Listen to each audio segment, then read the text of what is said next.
Hey everyone, and welcome back to my channel.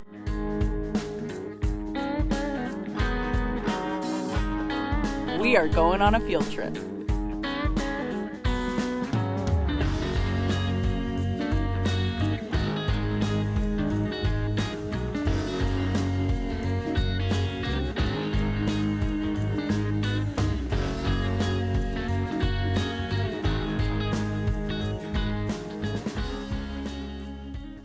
Hey everyone, and welcome back to my channel. If you're new here, I'm Tara, a farmer from Northern California, and this channel is mainly about farming, but sometimes it's not. Today we are going on a field trip. We are going to go harvest grapes with Pressley Vineyards. Actually, it's been done already, so I'm going to show you guys some clips from this morning.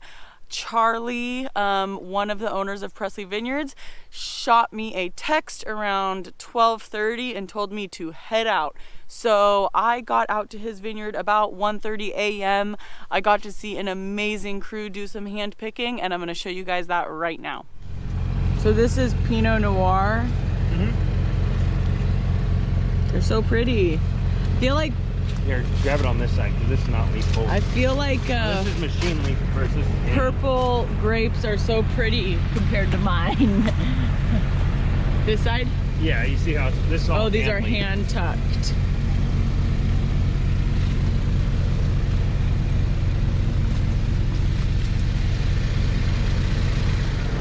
So are you just pulling out as many leaves and stuff as you can? Yeah, because it doesn't give, just creates a longer work at the winery.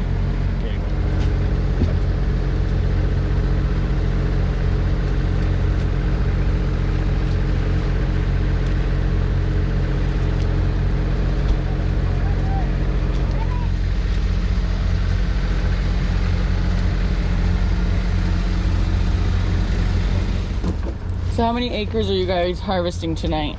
We are harvesting a little less than 1 acre. A little less than 1 acre? And it's gonna take like 4 hours? Yeah, about 3 to 4 hours to pick. Wow. And there's about a crew of 16 I was gonna people. say the size of the crew, yeah.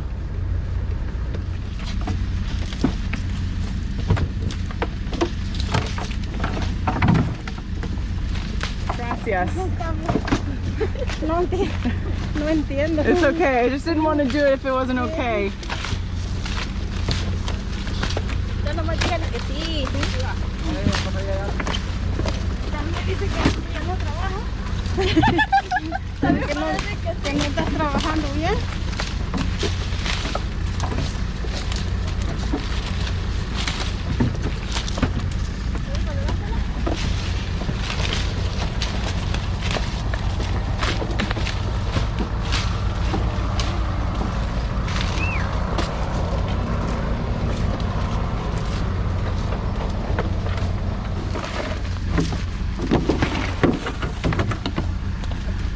They look good. Do these look how you want them to look? Yeah, so this is a bigger clone. So this is clone 23. So it's more of a Gallo clone.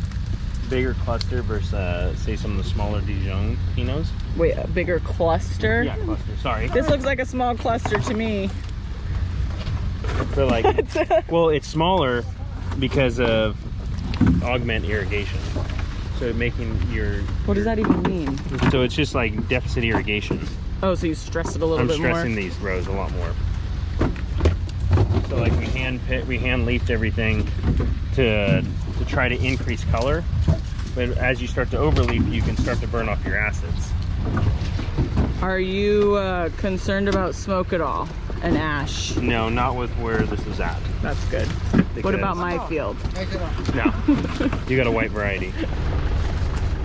We're moving.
This is my effort at helping pull out leaves.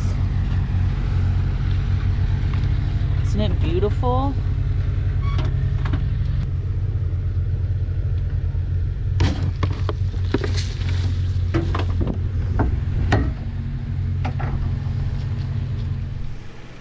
All right, we are getting all the grapes loaded on some trailers, and the next stop is going to be the winery.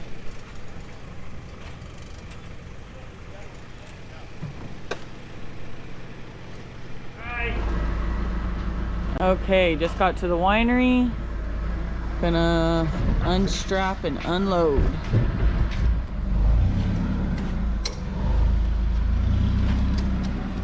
Oh my gosh, aren't those crews so amazing? That was such a cool experience. I have gone to one other vineyard to see the vineyard hand picked, hand harvested, but not at nighttime. So that was really cool because all of my grapes are going to be harvested at nighttime, but with a machine harvester.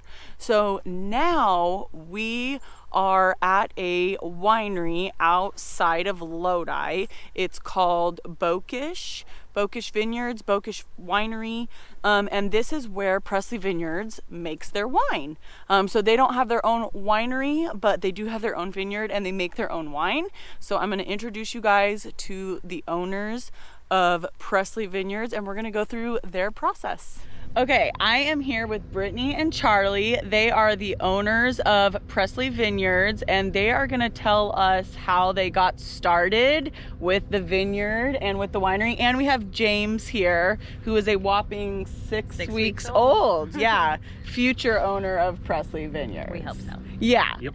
Okay, so tell us how you guys got started on this journey. My family's an ag, and my wife is from St. Helena, and her family's in the winery industry. And you know, Brittany, as we came out of college, we both were in ag, and we settled back down to Rio Vista.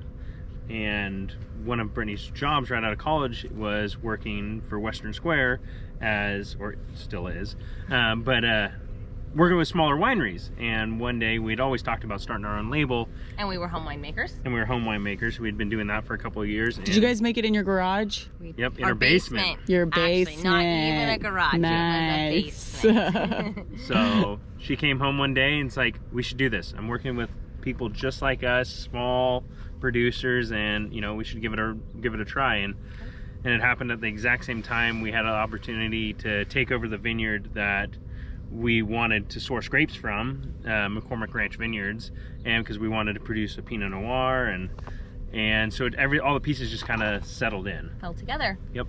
So in 2016, we established Pressley Ranches, which is the vineyard that we farm, and then we also established Pressley Vineyards. So currently we make about 350 cases of wine. Charlie does all the farming. I do all of our bookkeeping, sales, and we kind of tag team everything else that's required. And the case has 12 bottles, right? 12 bottles, yes. Yep. And what are all the different varieties you make? So we make Pinot Noir, which is from the McCormick Ranch that we farm our grapes from. And then we also make an Albarino, and then we make a rosé of Pinot Noir, so that also comes from the vineyard that we farm. We're also making a Napa Cab right now, which we got those grapes last year, and we're working on a champagne as well, which also came from our Pinot Noir. That's fancy. Yes, we're fancy. Okay, so one question I get asked is how many clusters of grapes do you think go into a bottle of wine? Charlie? I'll take that on. So Charlie kind of cheated because he did the math. I already did the math and calculated it out. So if you're about 150 gallons of wine per ton, it's about 8 clusters per bottle. 8 clusters? I was going to say 4. She might be closer because my cousin said 3 to 4, and she's a winemaker, and you're like the winemaker, right? I mean, I wouldn't say I'm a winemaker, but I definitely know how to make wine. So who's the winemaker? You? We tag team. We tag team. Tag Yeah. team. Yes. She definitely has the more developed palate, and Yeah, but Charlie's done a ton of research on like yeast and different yeasts, and so he does more of like the nerdy nerd out on science. that. I was gonna say like the Yeah. fancy stuff. He does, yes. And I like to do more of the taste, like what do I like in a wine. So we just kind of tag team it. If people want to buy your wine or follow your story or anything like that, where is the best place for them to get your wine? So we're on Instagram and Facebook is where you can follow our story, but we have a website, PressleyVineyards.com. We can ship a lot of places. We are also on our website, you can find where we're located. We're in different restaurants and grocery stores right now, but going to our website is our best spot to find our wine. And can you ship out of California? Yes. Okay, cool. Not all states, but several. Several. Several. This is James's first processing day at a whopping 6 weeks old. This'll be good in his future when he's grown up. Right? And you can say we started you at 6 weeks old. Right? Yeah. Born into the biz. Okay, wait, this is sorting, right? Sorting, yes. That's a sorting table. Okay, so do you want to explain what you're doing? So we're sorting through, trying to grab any green non-grapes. So racuses can go through, but all these And this is the racus. This is the racus. Okay. So anything that is not a racus, like this guy. Yep. You're just picking it out and cleaning it. And it goes out here? Yep. I'm not, okay. And it's kind of vibrating. So you can see it. Yeah, okay. See, look at yeah, everything just nice. Oh, it's nice. And then it's going there, and it's going up, up, up. So it Okay, gets so- augured all the way up, Augured up, and then it's going into a can see. destemmer. and then you can see. Oh, so it's coming out here. You can Just see bending. no more stems. Yep. Oh, wow. There they are. Oh, my God. No more grapes. No more grapes. I had no idea. Look at it. We're learning so many things. And then it's pumped all the way in to the tank. So right now, it is coming through here. Coming through and feeding into there. And it's going into the tank. Here we go. Oh, that's cool. I've never seen a destemmer. I've heard of a destemmer, but I've never seen one. So the two differences in the production of wine between white and red. White wine, when it comes in, for 90% of the time, it goes right into the press. So the whole cluster, picked right from the field, goes into the press. It presses out and you just get the straight juice. And then that goes through just a primary fermentation, and most of the time it's just done from there. While the difference within a red, it gets crushed, destemmed, and then it goes into tank for primary fermentation. And so it's fermented with the skins and juice, and then it goes into the press and gets pressed out. And what is the significance of like the red having the skin and the white not having the skin? Color. Color. Palate. You get a lot more like tannins and stuff comes from the skins of the grape, as well as what am I trying to say? Thank you. The racus also, as it's coming through and getting pulled off, that also gives you phenolics and flavor profile and taste and tannins. Yeah. But essentially your skin is all about the color you're gonna get, as well as your phenolics.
That is so cool.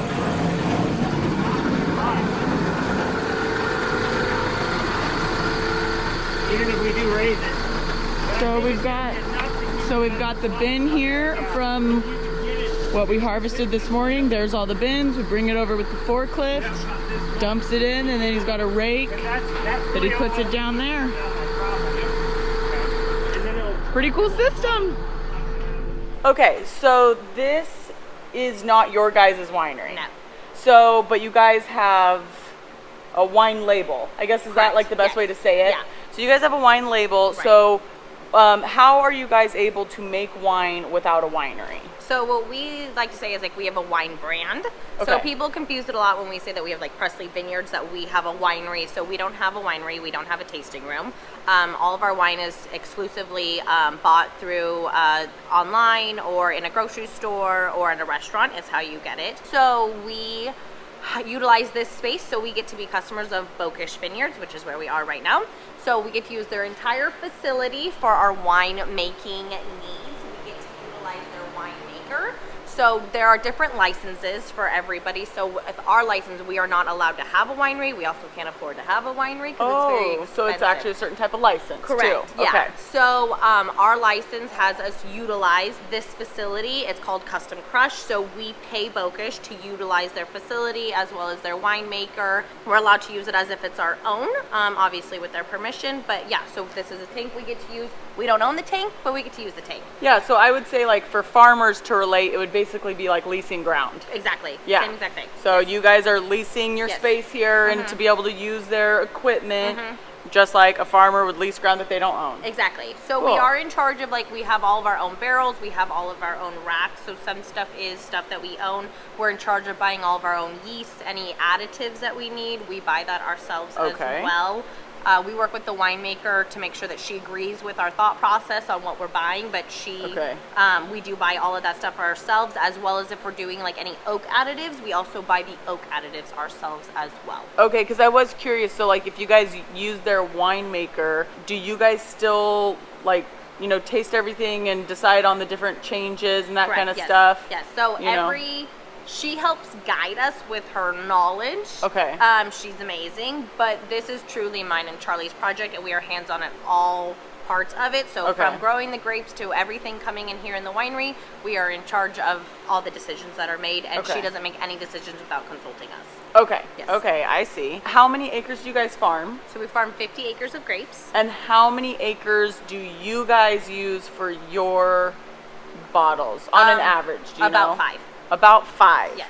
So they make how many? 350? 350 cases annually. 350 cases, Yes. and they use 5 acres out of 50. Correct. So you guys could make like a crazy amount of wine We with could 50 make a acres. crazy amount of wine. Yeah. Yes. a So lot. do you see like just if sales keep growing, just like continuously using more and more of your vineyard? Absolutely. So we have 25 acres of Gewürztraminer and Okay. 25 acres of Pinot Noir. Okay. So recently we just took 0.8 acres and we grafted over from Gewürztraminer to Albarino. Oh, okay, because you guys have the Albarino bottle, Correct. so now you're going to be able to have your own Yes. grapes. So as of 2021, all of our grapes will be able to be estate grown. Ooh. Yes, and that will be exclusively ours from start to finish, which we're really That's excited about. really exciting. Okay, that's cool. We're going to try like over time for me to come back. Great. I don't know. So what is the next? So it's going in this tank. Right. And what is kind of like the next thing that's going to happen? So this will sit in here and ferment for primary fermentation for the next 10 to 14 days. It all just depends on how quickly it moves. It could take a little longer than 14 days, but on average, it takes about 10 to 14 days to go through primary fermentation. So on a daily basis, they will test the sugar levels in here. Once the sugar levels get to 0 is when that means that primary fermentation is done. Okay, I did not know that. Yeah. So when the sugar level gets to 0, is there a purpose? Is that all wine? Yes. Oh, I had Yeah, no that's all idea. primary fermentation. So yeah. once it's at 0, then it's ready for the next stage. Yes, the next stage. Yes. Yeah, I learned something new. Yep. So then it'll come out and it will go into the press over there. So the berries will be pressed out. We'll be left with only juice. Okay. And then it'll be put straight into barrel, where then it'll go into secondary fermentation. Okay, and I just learned about how the press works. It has like the balloon. Yeah, Is that how that a one bladder. works? A is what they bladder. call it, Okay. Yes, and the bladder That's the first time I gently just presses. learned that like last Yes, week. Gently presses the grapes, and so then you're left with the juice, because I mean Okay. you don't want it to be too hard or else you're going to get unpleasant taste on your palate. Okay. So it all makes a difference. It has to be very gentle. It takes a couple of hours for the process to work. Okay. Yeah, so it's very time consuming. Okay. So then we'll go into press, and then we'll go straight into barrel, and then Okay. secondary fermentation, and then aging will also start to begin. And Okay. we will age it for 9 months to a year, depending on how it's tasting and also what the bottling schedule Okay. is. So we always bottle with Bokish when they're bottling. I heard it's a mobile Truck comes bottling, in. so I'm gonna really try to come for that. Yeah, because so that will be cool. Generally, it's in May, and then we go into bottle, and then we let it age for 6 months or so. Oh, depending in the on- bottle. Depending on Okay. demand. Yep. And then we release to market. Wow. Yeah. So our 4th vintage of Pressley Vineyards Pinot Noir. That's Very exciting. exciting. Yeah. All right. Okay, this concludes our Pressley Vineyard tour and sorting, processing. Don't fall. Thanks for watching. Remember to hit the like button, subscribe, go buy their wine, and hopefully we'll be here when we're bottling. Hopefully. Yay!